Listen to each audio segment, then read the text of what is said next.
रहीम। मेरा नाम है इरफान रज़ा और मैं आपको बीएस मैथमेटिक्स का सब्जेक्ट जो है वो कैलकुलस 2 जो है पढ़ा रहा हूँ। उम्मीद है कि आप सब खैरियत से होंगे। लास्ट टाइम हमने जो लेक्चर हमारे गुजरे हैं उसमें फर्स्ट लेक्चर में तो हमने पढ़ा था कि इंडिकेशन क्या है और उसके फार्मूलाज क्या हैं, उसके रूल्स क्या हैं, उसके मतलब पढ़ा था। और उसके बाद फिर हमने कुछ एक्सरसाइज भी की क्वेश्चंस को समझने के लिए, फार्मूलाज को समझने के लिए हमने, ताकि आपके जो फार्मूलाज हैं और रूल जो है वो आपको अच्छी तरह जो है वो ज़हन-नशीन हो जाएं। लास्ट टाइम हमने फर्स्ट टॉपिक पढ़ा था जिसमें हमने इंडिकेशन की थी फार्मूला की वजह से, कि फार्मूला की वजह से हम इंडिकेशन कैसे करते हैं। आज हम सेकंड मेथड पढ़ेंगे कि दूसरा मेथड है कि इंडिकेशन बाय सब्स्टिट्यूशन मेथड, कि इंडिकेशन को सब्स्टिट्यूट करके कैसे करते हैं, उसको चेंज करके कैसे किसी भी फंक्शन की इंडिकेशन की जाती है। तो उस मेथड में जो है हम फिर आज एक्सरसाइज कुछ करेंगे इस मेथड को समझने के लिए, क्योंकि आप जानते हैं कि इंडिकेशन में मोस्टली जो है वो एक्सरसाइज सॉल्व करने से ही टॉपिक्स की समझ आती है, वैसे समझ नहीं आती ठीक तरह से। तो इसलिए आज हम फिर एक्सरसाइज प्रैक्टिस के लिए सब्स्टिट्यूशन मेथड के लिए जो एक्सरसाइज करेंगे वो थॉमस कैलकुलस, मैंने आपको लास्ट में बताया था कि थॉमस फिनी 13 एडिशन जो है या 14 एडिशन जो है वो आप जो है बुक ले सकते हैं, हार्ड फॉर्म में ले लें या आप PDF की फॉर्म में डाउनलोड कर लें। दोनों सूत्रों में आप कहीं से भी बुक लें और ये एक्सरसाइज करनी है आपने। और एक्सरसाइज जो आज हम पढ़ेंगे वो है 8.4, ठीक है। थॉमस कैलकुलस की 8.4 जो है एक्सरसाइज जो है आज हम पढ़ेंगे इस टॉपिक को क्लियर करने के लिए, ठीक है। पहले हम कुछ एग्जांपल के तौर पर कुछ जो है क्वेश्चंस हैं वो करते हैं कि किस तरह के क्वेश्चन इसके होते हैं। सपोज कि हमारे पास एक क्वेश्चन है,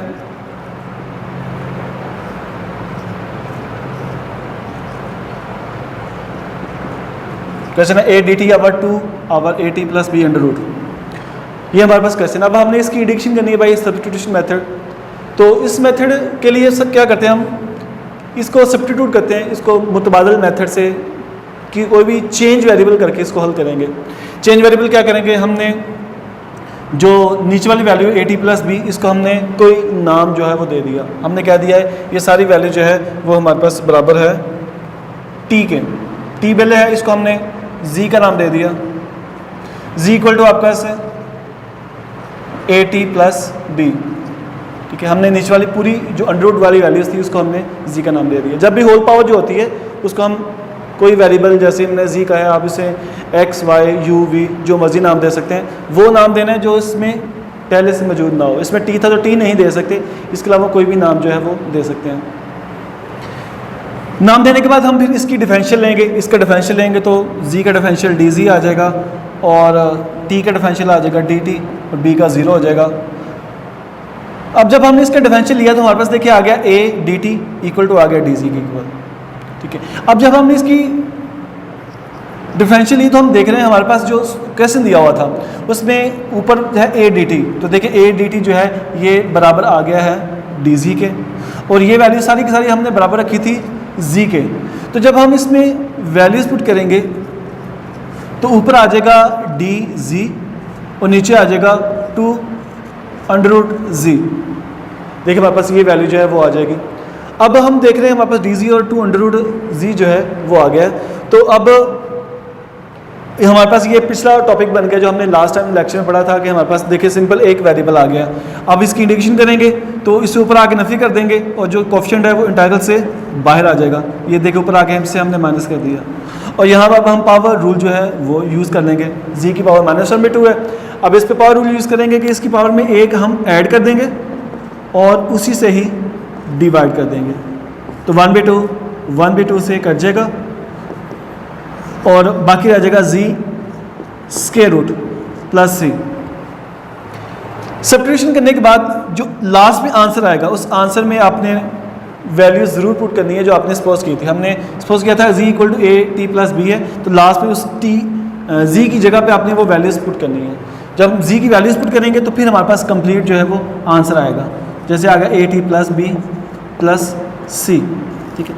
तो इस तरह ये हमारा मेथड होता है सब्स्टिट्यूशन का। दोबारा फिर देख लें, क्या मेथड है कि सबसे पहले जो होल पावर होगी, ठीक है, जैसे हम देख रहे हैं a t + b, इसका ऊपर डेरिवेटिव पड़ा हुआ है, ठीक है, तो जिसका डेरिवेटिव होगा उससे हम z का नाम देंगे, क्योंकि a t + b का a t का बनता है a, तो a का डेरिवेटिव था, इसलिए हमने इस कंप्लीट वैल्यू को z का नाम दिया।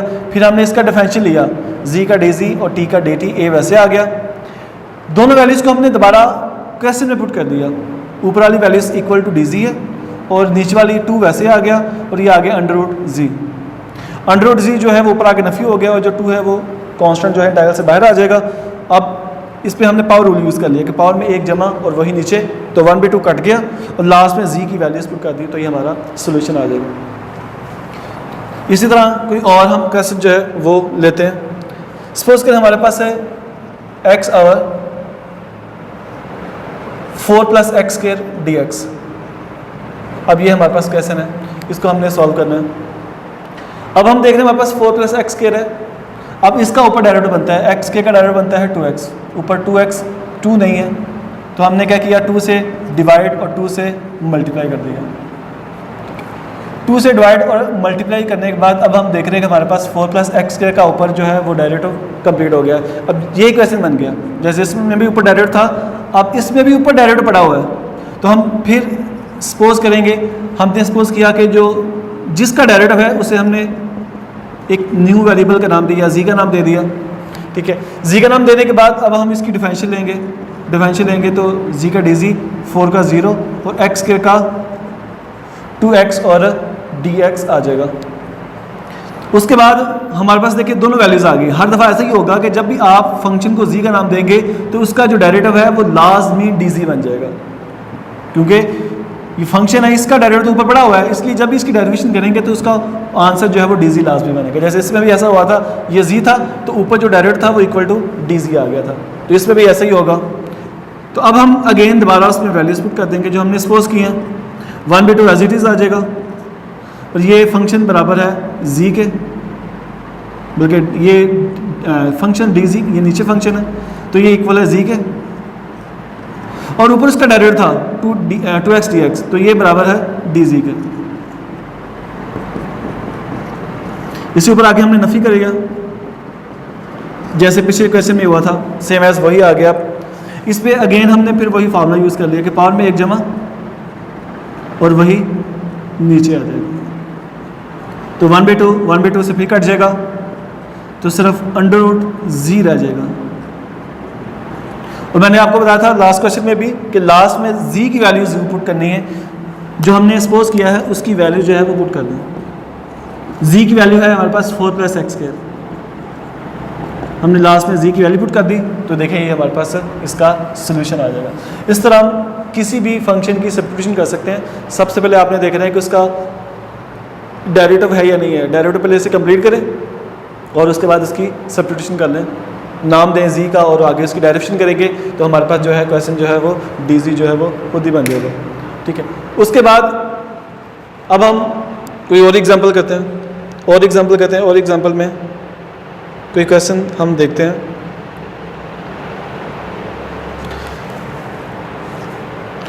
x - a - x into dx। अब इसको सोल्व करें तो इसमें ये x - a का अंडर है और बाहर भी x है, तो हम देख रहे हैं कि इसमें जो अंडर है वो आगे डेरिवेटिव नहीं है, इसमें x की पावर 1 है तो इसका बाहर भी x है, क्योंकि अगर x की होता तो उसका डेरिवेटिव जो है वो 2x था, मगर इसका तो डेरिवेटिव आगे है भी नहीं है। तो हम फिर वही मेथड यूज़ करेंगे कि हम क्या करेंगे कि जो अंडर वाली वैल्यूज है, ठीक है, तो हम उसको नाम दे लेंगे z का, ठीक, अंडर समेत जो है वो हमने z का नाम दिया, ठीक है।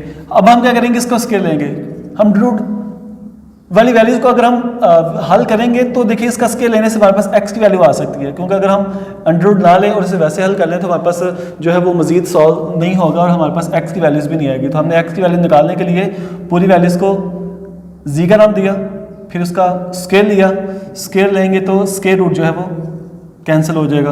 अब यहाँ से x की वैल्यू आ सकती है, क्योंकि हमें x भी चाहिए था, x की वैल्यू निकालेंगे तो वो भी आ सकती है हमारे पास यहाँ से ईजिली। तो अब हम इसकी डिफरेंशिएट करते हैं, जब इसकी डिफरेंशिएट करेंगे, इसके डिफरेंशियल लेंगे तो आ जाएगा 2z dz और x का dx और 1 का a का dx और x का dx और a का 0 हो जाएगा। अब यहाँ से हम x की वैल्यूज़ भी मालूम करेंगे, तो x की वैल्यू आ जाएगी जी स्क्वायर प्लस a। ठीक है, ये हमारे पास देखें x की वैल्यूज़ भी आ गई। अब हम यहाँ पुट करते हैं हमारे पास जो जो वैल्यूज़ हैं। x की वैल्यू है जी स्क्वायर प्लस a और x माइनस a देखिए अंडर स्क्वायर इक्वल टू जी के इक्वल है, और dx जो है वो बराबर है 2g dz के इक्वल है। तो देखिए 2g dz के इक्वल आ जाएगा।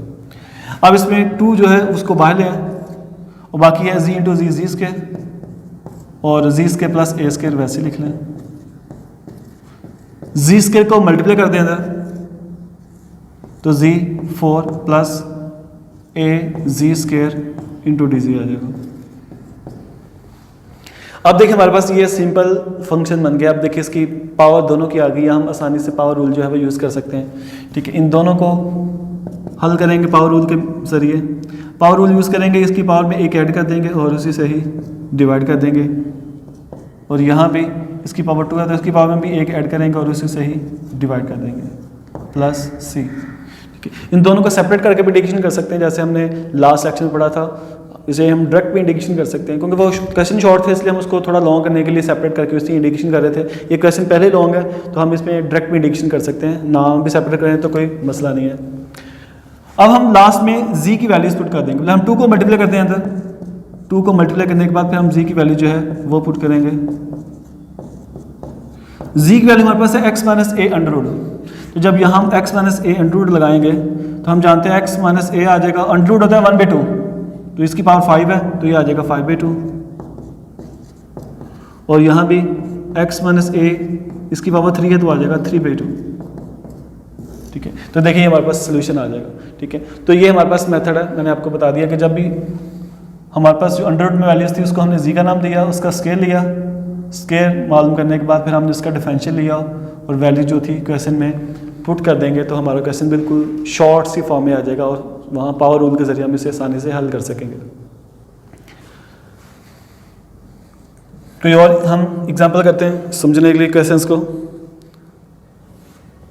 उसके बाद देखिए हमारे पास नेक्स्ट है जी cot under root x over under root x into d x.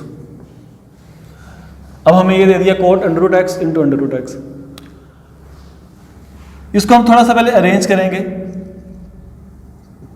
Cot under root x हमने अलग कर लिया और 1 बाई अंडर रूट एक्स जो है हमने अलग कर दिया। अभी देखिए हमने जो क्वेश्चन पढ़े थे पिछले क्वेश्चन, उनमें हमने देखा था कि हमारे पास इस पूरे फंक्शन का डायरेक्ट ऊपर पड़ा हुआ था, या देखिए यहाँ भी इस पूरे फंक्शन का डायरेक्ट जो है ऊपर है। ठीक है, और इसमें हमने देखा हमारे पास यहाँ डायरेक्ट नहीं था तो हमने अंडर रूट को जी का नाम देके हमने उसे सिंप्लीफाई किया। अब हम देख रहे हैं हमारे पास यहाँ कोट अंडर रूट एक्स है और साथ 1 भी एक्स है। अब देखें हमारे पास कोट एक्स का अंडर रूट जो है, इसमें कोट का तो डायरेक्ट कहीं पड़ा ही नहीं हुआ, सिर्फ उसके एंगल का डायरेक्ट आगे पड़ा हुआ है। ठीक है, एंगल इसका अंडर रूट एक्स है तो देखिए उसके अंडर रूट एक्स का जो है उसके एंगल का डायरेक्ट आगे पड़ा हुआ है। तो हम सिर्फ नाम उसको देंगे, मैंने बताया था कि जिसका आगे डायरेक्ट होगा, हमारे पास डायरेक्ट है अंडर रूट एक्स का। ठीक है, अंडर रूट एक्स का आगे डायरेक्ट बनता है 1/2 और अंडर रूट एक्स बनता है, तो इसका डायरेक्ट आगे बन रहा है तो इसलिए हम सिर्फ इसको नाम देंगे जी का। इसे हमने सपोज किया सिर्फ एंगल को ही हम जी का नाम देंगे, कोट को नहीं देंगे क्योंकि कोट का तो आगे डेरिवेटिव नहीं है। हमेशा हम उसकी सब्स्टिट्यूशन करते हैं जिसका आगे डेरिवेटिव हो। तो सिर्फ एंगल का डेरिवेटिव था तो हम सिर्फ एंगल के हल करेंगे, बाकी हम हल नहीं करेंगे। तो अब जब हम इसका डिफरेंशियल लेंगे तो पावर लगाए बार पहले पावर में से एक माइनस और dx आ जाएगा और नेगेटिव जो है ये पॉजिटिव हो जाएगा नीचे आएगा। तो अब देखिए हमें जो जरूरत है 1/√x की है, तो यहाँ 2 जो है वो हमें नहीं चाहिए, तो हम 2 को राइट साइड पे, राइट से लेफ्ट साइड पे शिफ्ट कर देते हैं ताकि हमारे पास जो है वही वैल्यूज आए जो हमारे क्वेश्चन में। अब देखिए हम इनमें वैल्यूज पुट करते हैं। जब वैल्यूज पुट करेंगे तो क्या होगा, कॉट वैसे आ गया, जो √x है ये इक्वल है जी के, और 1/√x dx जो है ये इक्वल है 2dz के। तो देखिए हमने सबकी वैल्यूज लगा दी, कॉट वैसे आ गया, √x जी के इक्वल है और 1 भी √x dx 2dz के इक्वल है। तो 2 इंटीग्रल से बाहर आ जाएगा तो कॉट रह जाएगा। अब कॉड की हम इंडिकेशन कर सकते हैं, कॉड की इंडिकेशन थी natural log of sine x plus C. ठीक है, तो देखा हमने इसकी भी इंडिकेशन इस तरह कर ली। तो हमेशा हम जो है सब्स्टिट्यूशन करेंगे अपनी ज़रूरत के मुताबिक करेंगे, हम क्वेश्चन को देखते हुए करेंगे कि क्वेश्चन में जो सी हमें ज़रूरत है उसके मुताबिक हल करेंगे। अगर वो किसी भी फंक्शन की पावर का डेरिवेटिव पड़ा हुआ है या किसी फंक्शन के पावर के बगैर डेरिवेटिव आगे है या किसी के एंगल का डेरिवेटिव है या डेरिवेटिव अक्सर क्वेश्चन में नहीं बने होते, तो हम उसको मुख्तलिफ मेथड से ऐसे ही सब्स्टिट्यूट करके जो है वो हल कर सकते हैं। ठीक है, और कोई एग्जाम्पल करते हैं इस तरह।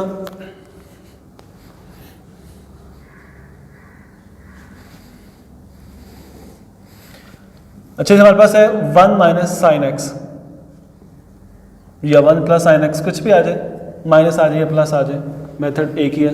ठीक है, 1 प्लस या माइनस साइन एक्स आ जाए तो सबसे पहले हम देखेंगे 1 प्लस साइन एक्स है और अंडर रूट है।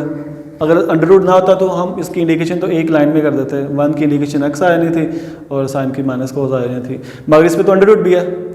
अब इसको सॉल्व करने के लिए हमें क्या करना पड़ेगा, इसको रैशनलाइज करना पड़ेगा, क्योंकि हमारे पास फार्मूला नहीं है, 1 प्लस साइन एक्स का भी नहीं है, 1 माइनस साइन एक्स का भी नहीं है, इन दोनों का फार्मूला नहीं है।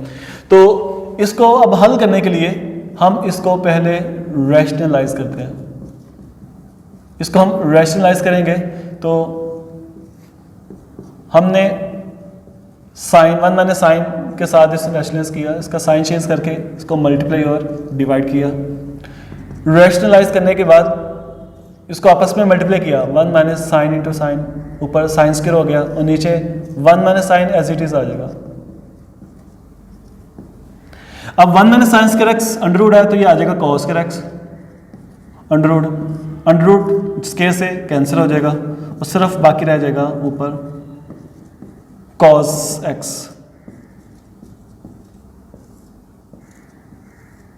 नीचे एज इट इज आ जाएगा। देखिए हमने इसे रैशनलाइज कर लिया और रैशनलाइज करने के बाद जब हमने इसे हल किया तो देखा, हम देख रहे हैं कि हमारे पास अब 1 माइनस कोस एक्स का ऊपर डेरिवेटिव पड़ा हुआ है। देखिए अब इसका डेरिवेटिव है, पहले देखिए हमारे पास ये फंक्शन था, ये तो हल ही नहीं हो सकता था, ना इसका आगे डेरिवेटिव था और ना ही इसकी पावर को हम जो है वो रिड्यूस कर सकते थे, हल कर सकते थे। इसलिए हमने क्या किया, इसको रैशनलाइज किया। रैशनलाइज करने के बाद ऊपर कोस स्क्वायर था, कोस स्क्वायर से काट के सिर्फ कोस रह गया। अब हम देख रहे हैं कि नीचे वाली वैल्यूज का ऊपर जो है डेरिवेटिव बन चुका है। तो अब हम डेरिवेटिव, जिसका डेरिवेटिव उसे हम नाम देंगे जी का। डेरिवेटिव नीचे वाली वैल्यूज का है तो हमने नीचे वाली वैल्यूज को देखें सिर्फ जी का नाम दे दिया। जब हम इसे जी का नाम देंगे तो इसकी डेरिवेशन करेंगे, इसकी डेरिवेशन करेंगे तो 1 का 0 और साइन का डेरिवेटिव होता है कॉस एक्स, साइन का डेरिवेटिव कॉस एक्स है। आपको डेरिवेटिव भी आने चाहिए, इंडिकेशन जब अगर आपने करनी है तो अगर आपको डेरिवेटिव भी आने चाहिए और इंडिकेशन का फार्मूला भी आने चाहिए। अगर आपको डेरिवेटिव के फार्मूला नहीं आते तो आप तो देखें सब्स्टिट्यूशन ही नहीं कर सकते। जब आपको डेरिवेटिव नहीं आ रहा तो आप उसे हल कैसे करेंगे। इसलिए इंडिकेशन के लिए आपको डेरिवेशन भी आनी चाहिए और इंडिकेशन के जो फार्मूले मैंने लिखवाए हैं वो भी आपने अच्छी तरह याद करने हैं, तो फिर ये आपको इंडिकेशन जो है प्रॉपर्ली समझ आएगी। अदरवाइज इंडिकेशन जो है वैसे समझ नहीं आएगी अगर आपने फार्मूला ही याद नहीं किया तो।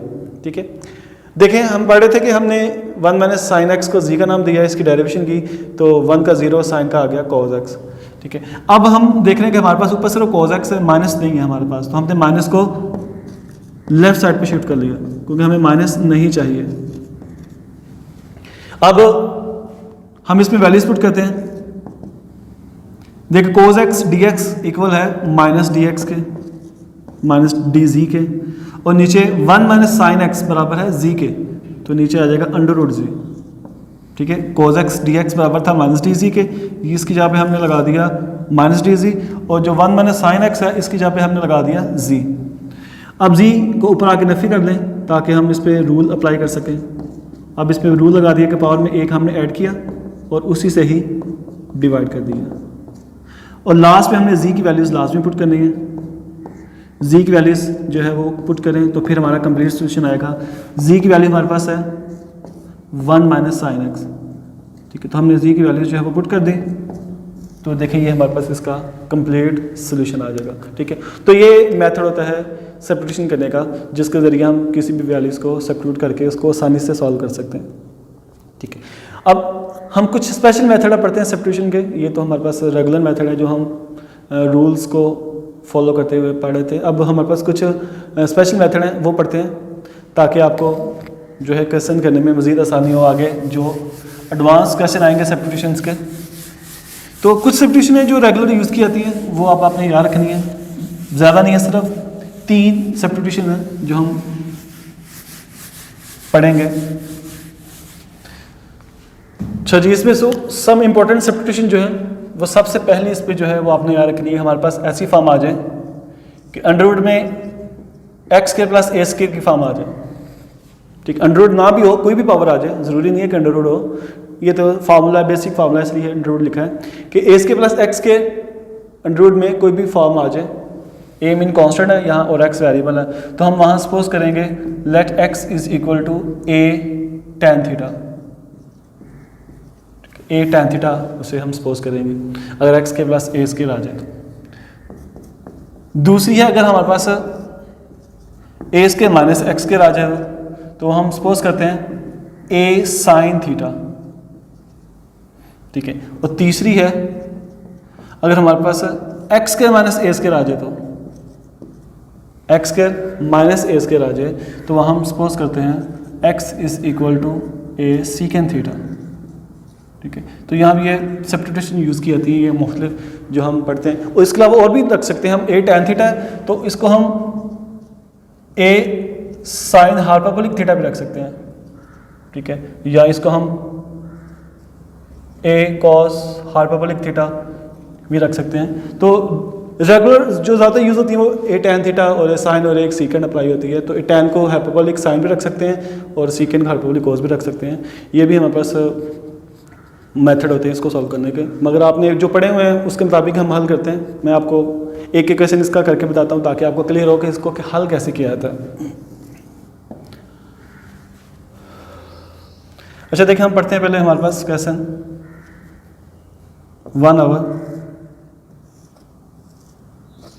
ए square minus x square into d x, ठीक है। ये मैंने आपको फार्मूला भी लिखवाया था इनवर्स में, ये इसका फार्मूला क्या बनता था, आपने फार्मूला याद किया होगा तो आपको याद होगा 1 over A square minus x square का फार्मूला था साइन इनवर्स एक्स ओवर है, ये इसका सोल्यूशन था। तो हम इसको हम प्रूव करेंगे कि वो कैसे आता है, ठीक है। तो वो प्रूफ जो है वो इस मेथड से, सब्स्टिट्यूशन मेथड से हल होगा, वैसे ये सॉल्व नहीं होगा, ठीक है। देखिए अब हल करना है, अब देख रहे हैं कि इसके ऊपर डायरेक्टिव नहीं बनता, ए स्क्वायर माइनस एक्स स्क्वायर इसको डायरेक्टिव भी नहीं है, और इसको हम फिर किस मेथड से हल करेंगे, ठीक है। यहाँ ए के अलावा कुछ भी हो सकता है, ए के अलावा बता रहा हूँ, यहाँ कुछ भी आ जाए 1 2 3 4 5 कुछ भी आ जाए तो हम इसको ईजिली हल कर सकते हैं। ज़रूरी नहीं है कि सिर्फ ए है कि हल करेंगे, किसी भी मेथड से इसे हल कर सकते हैं। ये स्टैंडर्ड फॉर्म है इसलिए मैं आपको ये करवा रहा हूँ, ठीक है। चलिए इसके अलावा फिर नेक्स्ट एग्जाम्पल में आपको मैं कोई और वैल्यूज़ रख भी चेक करवा दूँगा। इसको हल करेंगे तो सबसे पहले हम देख रहे हैं हमारे पास ये सेकंड फॉर्म थी, A square minus x square है, तो हम सपोज करेंगे X is equal to A sine theta, हमने ये सपोज कर लिया, ठीक है। अब हमने इसकी डिफरेंशियल करनी है, डी एक्स लेंगे तो ए का 0 और साइन थीटा है तो इसका आ जाएगा cos theta and d theta आ जाएगा, ठीक है। अब उसके बाद हम ये वैल्यूज दोबारा इस क्वेश्चन में पुट करेंगे, जो हमने दोनों मालूम की हैं, जो हमने सब्स्टिट्यूशन की है ये, और इसका जो डिफरेंशियल लिया है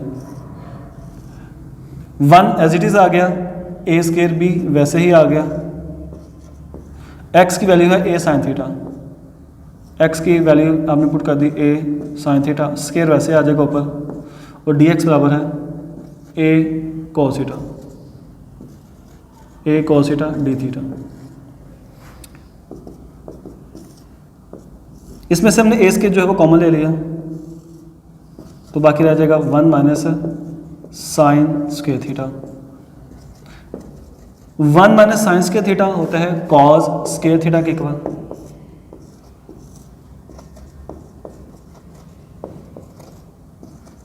अब कॉस और ये दोनों का स्क्वायर है तो स्क्वायर स्क्वायर रूट से कट जाएंगे और सिर्फ हमारे पास रह जाएगा ए कॉस थीटा इंटू ए कॉस थीटा। तो ए कॉस थीटा से कट जाएगा तो जस्ट हमारे पास 1 रह जाएगा। देखिए हमारे पास सिर्फ 1 ही रहेगा कटिंग होने के बाद। अब 1 की इंडिकेशन होती है, ये देखिए विद रिस्पेक्ट टू थीटा है, तो हमारे पास indication with respect to theta है तो आंसर भी थीटा आएगा। 1 की इंडिकेशन थीटा आएगी, एक्स नहीं आएगा अब इधर। अब हमने यहाँ थीटा की वैल्यूज़ निकालनी है, थीटा की वैल्यू अप्लाई करनी है। याद रखिए हमारे पास क्वेश्चन एक्स की फॉर्म है तो आंसर भी एक्स की फॉर्म में होना चाहिए। थीटा तो हमने सपोज किया था, इसलिए थीटा की फॉर्म में आंसर नहीं आएगा, आंसर उसी वेरिएबल में आएगा जिस वेरिएबल में हमने सपोज किया था। तो अब वैल्यूज़ कहाँ से निकालनी है? वैल्यूज़ हमेशा हमने वहाँ से निकालनी है जहाँ हमने इसकी सब्स्टिट्यूशन शुरू की थी। यहाँ से हमने शुरू किया था तो यहाँ से हम थीटा की वैल्यू निकालेंगे। तो हम क्या करते हैं, यहाँ से साइन थीटा की वैल्यू निकालते हैं। तो साइन थीटा की वैल्यू यहाँ से आएगी एक्स आवर ए नीचे आके डिवाइड हो गया तो साइन थीटा आ गया एक्स पे गया। तो यहाँ से अब थीटा वैल्यू निकालेंगे तो साइन इधर आके इन्वर्स हो जाएगा। ठीक है, तो देखिए हमने थीटा की वैल्यू निकाली तो साइन इधर आके इन्वर्स हो गया, साइन इन्वर्स आ गया एक्स बटा है। तो यहाँ थीटा की जब वैल्यूज पुट करेंगे, ठीक है, वो आ जाएगी sine inverse x over A plus C. ठीक है, तो अब देखें हमारे पास वही आंसर आया जो हमने पढ़ा था पहले कि 1/a के माइनस एक्स के अंडर रूट का जो फार्मूला था वो तो साइन इनवर्स एक्स पे ही है, जो मैंने पहले आपको लिखवाया था फार्मूलाज में। तो देखिए अब हमने प्रूव भी कर दिया कि वो साइन इनवर्स एक्स बटा ए के ही इक्वल होता है। इस तरह ये सब्स्टिट्यूशन की टाइप है जिसको हम हल कर सकते हैं। और कोई क्वेश्चन देखते हैं।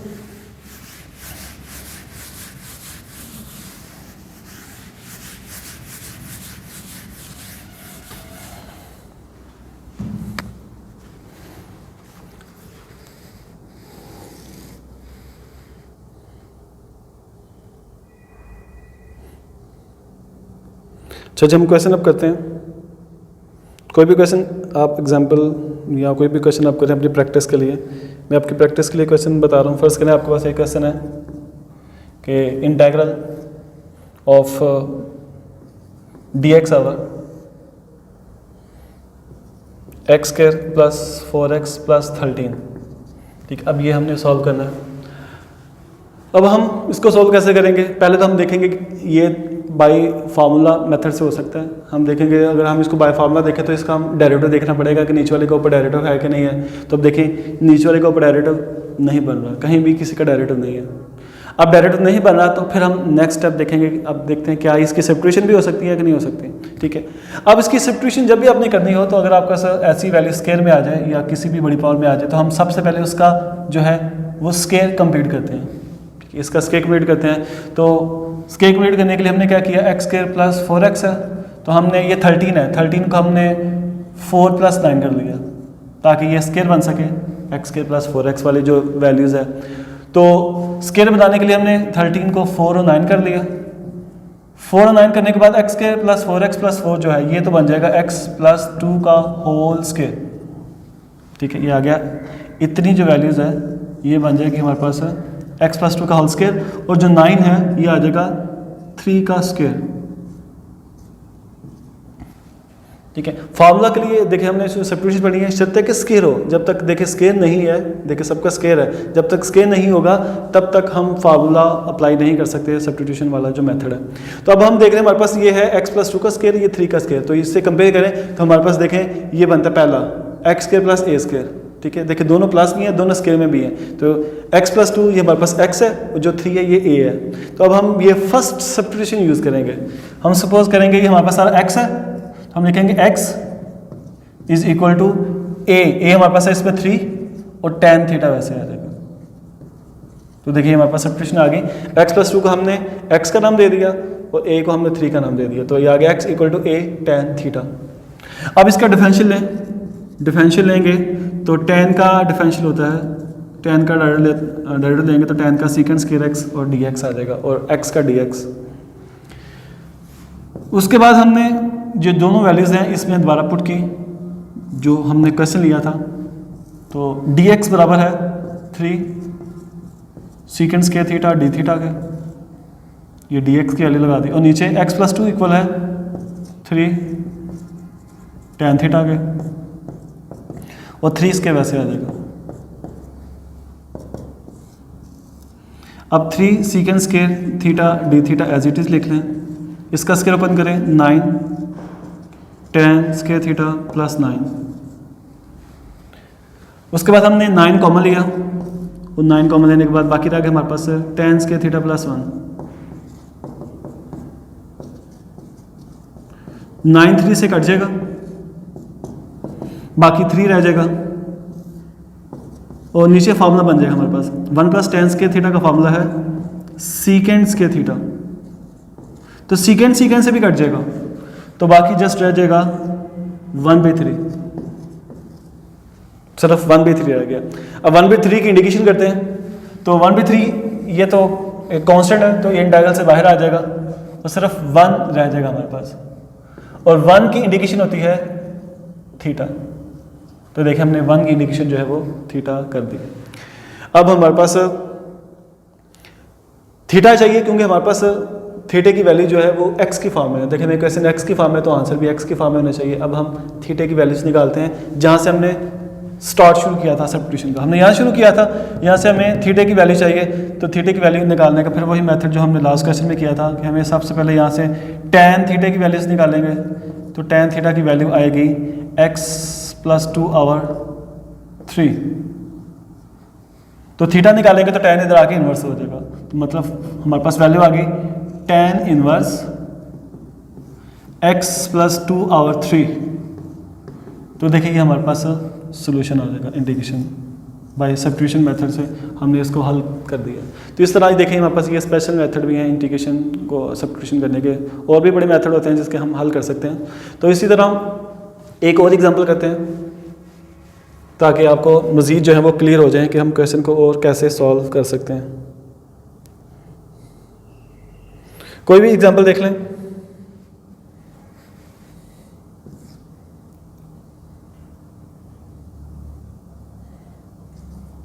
हमारे पास है 1 + x² पावर 3/2। देखिए हमारे पास अब ये आ गया dx और 1 + x² पावर 3/2 है। अब 1 + x² पावर 3/2 है, अब इसको भी हम सॉल्व करेंगे। फिर हम पहले देखते हैं क्या ये जो हमने रूल्स पढ़े या फॉर्मूलाज पढ़े इससे हल हो सकता है। तो हम देख रहे हैं 1 + x² है, इसका डेरिवेटिव बनता है 2x। अब देखिए 2x ऊपर है ही नहीं है, इसे ऊपर आगे अगर हम नफ़ी भी कर दें तो इसका आगे डेरिवेटिव नहीं बनता। जब डेरिवेटिव नहीं बनता तो इसमें हम जो है वो पावर रूल यूज़ नहीं कर सकते, क्योंकि उसका डेरिवेटिव कंप्लीट नहीं है।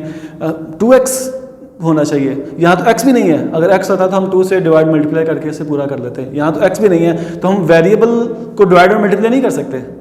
याद रखिएगा, सिर्फ कांस्टेंट को डिवाइड मल्टीप्लाई कर सकते हैं, वेरिएबल को डिवाइड मल्टीप्लाई नहीं कर सकते। तो इसमें x का इजाफा तो नहीं हम अपनी तरफ से कर सकते, मतलब है कि ये पावर रूल्स की मेथड से नहीं हल हो सकता। तो अब हम भी इसको ये नेक्स्ट मेथड यूज़ कर रहे हैं कि आज जो हम पढ़े सब्स्टिट्यूशन, इससे हल हो सकता है। अब हम देख रहे हैं कि हमारे पास ये दोनों पॉजिटिव हैं। देखें ये 1² + x², 1² मतलब इसे 1 का स्केयर लिख सकते हैं, 1² + x² लिख सकते हैं, कोई फर्क नहीं पड़ेगा। तो जब दोनों पे स्केयर है तो देखिए फिर हमारे पास फर्स्ट टाइप यूज़ होगी a² + x²। a² + x² हो तो हम ये फार्मूला यूज़ कर सकते हैं। तो अब हम ये वैल्यू जो है वहाँ अगेन पुट करेंगे कि हमने कहा हमारे पास आ जाएगा x = a, इसमें 1 है, 1 tan थीटा। तो यानी कि a = 1 tan थीटा। 1 ना भी लगाएं तो कोई मसला नहीं है, आपको समझाने के लिए लिख रहा हूँ ताकि आपको पता चले कि यहाँ x ये है और a ये है, तो a tan थीटा आ गया। इसे हमने लेट किया, इसकी डिफरेंशियल लिया। अब आपने tan का डेरिवेटिव आ जाएगा sec² x, थीटा है तो थीटा आएगा साथ। ठीक है, हमारे पास देखिए दोनों वैल्यूज आ गई हैं, x की भी आ गई और इसका डिफरेंशियल भी आ गया। अब हम वहाँ पुट करते हैं, dx की वैल्यू है sec² थीटा और 1 का स्केयर 1 आ गया, और x की वैल्यू है tan, तो ये आ जाएगा tan² थीटा, और पावर थी 3/2, पावर वैसे आ जाएगी। 1 + tan² होता है sec² के इक्वल, और sec² ऊपर वैसे आ जाएगा। ठीक है, उसके बाद नीचे sec² जो है इस नीचे वाले 2 से कट जाएगा, और नीचे सिर्फ sec पावर 3 रह जाएगी।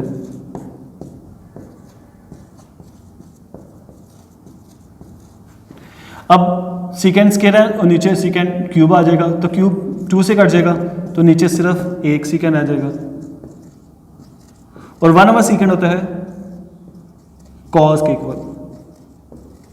ठीक है, देखिए हमने यहाँ तक हल कर लिया। अब इसकी इंडिकेशन छोटी सी है।